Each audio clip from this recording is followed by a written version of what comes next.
नमस्कार दोस्तों, आज मैं आपको सुनाऊंगा परिवार और माँ, तीन भाई एक बहन की कहानी। दोस्तों, कहानी में आगे बढ़ने से पहले अगर आप मेरे चैनल पर नए हो तो प्लीज चैनल को सब्सक्राइब करके नोटिफिकेशन घंटी दबा दे। तो अब बढ़ते हैं कहानी की ओर। एक गांव में एक सुखी परिवार रहता था। उस परिवार में तीन भाई और एक बहन थी। उनके माँ बाप उन चारों से बेहद प्यार करते थे, मगर बीच वाले बेटे से थोड़ा परेशान थे क्योंकि बड़ा बेटा पढ़ लिख कर डॉक्टर बन गया और छोटा बेटा भी पढ़ लिख कर इंजीनियर बन गया था। मगर उनका बीच वाला बेटा बिल्कुल गंवार और आवारा ही बनकर रह गया। अब उनके दो बेटे डॉक्टर और इंजीनियर ने शादी भी कर ली थी और कुछ महीनों के बाद ही उनकी बेटी की भी एक अच्छे घराने में शादी हो गई थी। मगर बीच वाला बेटा अभी भी कुंवारा ही था, क्योंकि वो बिल्कुल अनपढ़ था और कहीं पर मजदूरी का छोटा सा काम करता था। इसलिए उसे शादी के लिए कोई भी लड़की नहीं मिल रही थी और उसके माँ बाप उससे बहुत परेशान हो चुके थे। अब जब भी उसकी बहन अपने मायके आती तो पहले वह अपने डॉक्टर और इंजीनियर भाइयों से मिलती थी, मगर बीच वाले भाई से वो बहुत कम मिलती थी क्योंकि वो उसे ज्यादा पैसे नहीं दे पाता था। लेकिन फिर भी वो अपनी बहन से बहुत प्यार करता था। अब उनके पिताजी की बीच वाले बेटे की शादी किए बिना ही मृत्यु हो गई। उनकी मां ने सोचा कहीं अब किसी के मुंह से बंटवारे की बात ना निकले, इसलिए अपने ही गांव की एक सीधी साधी लड़की से अपने गंवार लड़के की शादी करवा दी। शादी होते ही ना जाने क्या हुआ, अब उसका अनपढ़ बेटा पूरा मन लगाकर काम करने लगा और पहले से कहीं ज्यादा मेहनत भी करने लगा।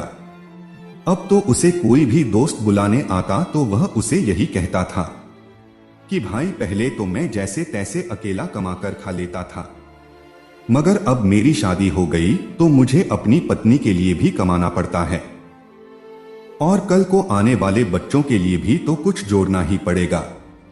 इसलिए दोस्त, अब मैं तेरे साथ नहीं घूम सकता। यह कहकर उसका गंवार लड़का सीधा अपने काम पर निकल जाता है।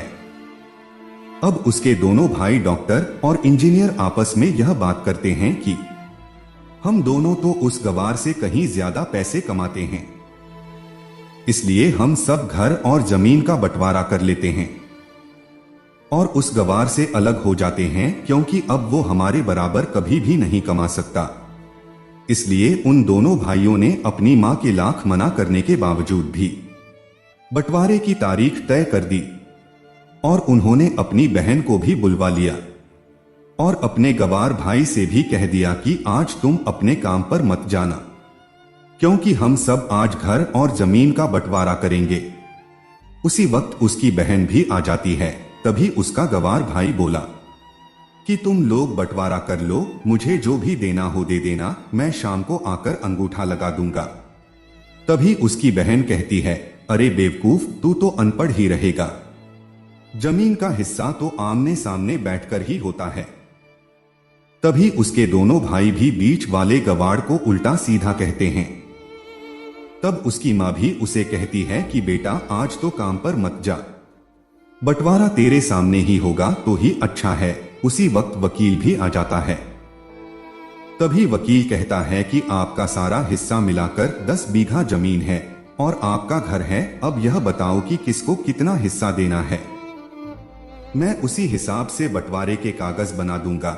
उसी वक्त उनका गंवार भाई कहता है कि वकील साहब, 5-5 बीघा मेरे दोनों भाइयों के नाम लिख दो और ये जो हमारा मकान है ये मेरी प्यारी बहन के नाम कर दो। तभी उनके दोनों भाई और बहन पूछते हैं कि और तू हिस्से में क्या लेगा। तभी उनका गंवार भाई कहता है कि मेरे हिस्से में मेरी प्यारी मां है ना। और तभी वो अपनी पत्नी की तरफ मुस्कुराते हुए कहता है कि क्यों मेरी प्यारी पत्नी, क्या मैंने गलत कहा क्या? उस गंवार की पत्नी अपनी सास से लिपटकर कहती हैं कि मां से बड़ी वसीयत क्या होगी मेरे लिए। और उसी वक्त उसका गंवार पति भी अपनी मां से लिपट जाता है। गंवार बेटे बहू के इसी प्यार ने जमीन जायदाद के बंटवारे को एक सन्नाटे में बदल दिया। तभी बहन अपने गंवार भाई के गले लगकर रोते हुए कहती हैं कि माफ कर दो भैया, मैं आपको समझ नहीं सकी। तभी उसका भाई कहता है कि मेरी प्यारी बहन, इस घर में जितना अधिकार हमारा है उतना ही अधिकार तेरा भी है। और रही बात बंटवारे की, तो बंटवारा नहीं करने से हमारा जीवन रुक तो नहीं जाएगा। क्यों करते हैं हम बंटवारा? क्या हम एक साथ मिलकर नहीं रह सकते जैसे हम बचपन में मिलकर रहते थे? एक साथ मिलकर रहने को ही तो कहते हैं एक अच्छा परिवार, और उस अच्छे परिवार को संभालती है एक माँ। तभी उसके दोनों भाई भी बहुत शर्मिंदा होते हैं और वो बंटवारे के सभी कागज फाड़कर फेंक देते हैं। और उस दिन के बाद से ही उनका पूरा परिवार खुशी खुशी एक साथ ही रहने लगा। तो दोस्तों, यह थी परिवार और माँ की एक सच्ची कहानी।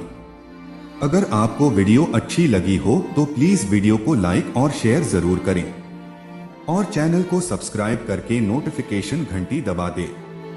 धन्यवाद।